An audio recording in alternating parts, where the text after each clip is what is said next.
Hi, I am Mr. Harikobu Harinathan, Nursing Officer from Department of Medical Surgical Nursing.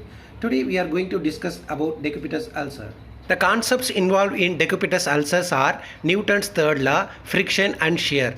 According to Newton's third law, every action has a opposite reaction. Next is friction, means rubbing of two surfaces against each other may result in skin damage.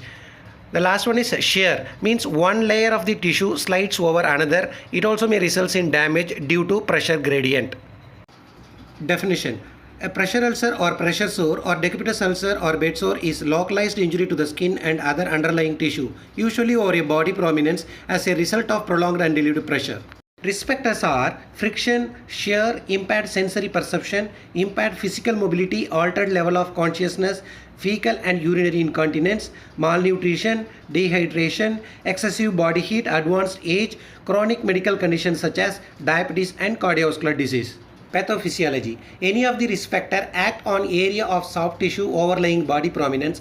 When this pressure exceeds normal capillary pressure, results in occlusion and tearing of small blood vessels, which reduce the tissue perfusion, results in ischemic necrosis, ultimately leads to pressure sore. The common sites prone to develop bed sore are elbow and inner knees. Other sites are back of the head and ears, shoulder, greater trochanter, hip, lower back and buttocks, as well as heel.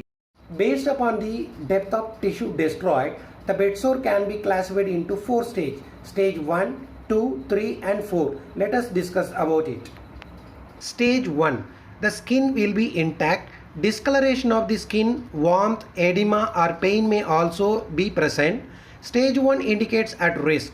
Involves only the epidermal layer of the skin and erythema of a localized area, usually over bony prominence. Stage 2. In stage 2, a partial thickness loss of dermis present as a shallow open ulcer with a red-pink wound bed without slough is seen. It involves epidermis and dermis. In this stage, the ulcer may be referred as a blister or an abrasion. Stage 3. In this stage, a full thickness tissue loss is seen. Subcutaneous fat may be visible, but bone, tendon or muscle is not exposed. Epidermis, dermis and subcutaneous tissue involved. Subcutaneous layer has a relatively poor blood supply, so it is difficult for the ulcer to heal. Stage 4. Full thickness tissue loss. A stage 4 ulcer is at the deepest, extending into the muscle, tendon or even bone. If the bed sore remain untreated, it may lead to cellulitis, bone and joint infections, sepsis and cancer. Preventive measures. Bed sores are easier to prevent than to treat. Although wounds can develop in spite of the most scrupulous care, it is possible to prevent them in many cases. And foremost thing is position changes.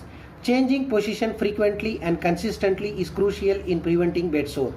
Expert advise changing position every 15 minutes if you are in wheelchair and every second hourly even during night if you spend most of your time in the bed. Skin inspection. Daily skin inspection for pressure sore are integral part of prevention. A healthy nutrition is important in preventing the skin breakdown and aiding in wound healing. Adequate hydration is important to maintain the skin integrity. Next is lifestyle changes like quitting smoking, exercise. Exercise improve the circulation. Next, use pressure relief devices such as air mattress or water bed such as alpha mattress. Now we have discussed about decupitous ulcer, the definition, risk factors, pathophysiology, stages and classification of bed sore, its complication and prevention. Now we are going to discuss about the role of nurses in prevention and management of bed sores. Nurses should be continuously assessing the patient who are at risk for developing bed sores. Apart from that, the nurses should assess the patient for predisposing factor by using a Braden risk assessment tool. Braden risk assessment tool is used to measure the pressure ulcer risk. This tool contains 6 subscales which measures the risk that are contributing neither to the highest intensity or the duration of pressure.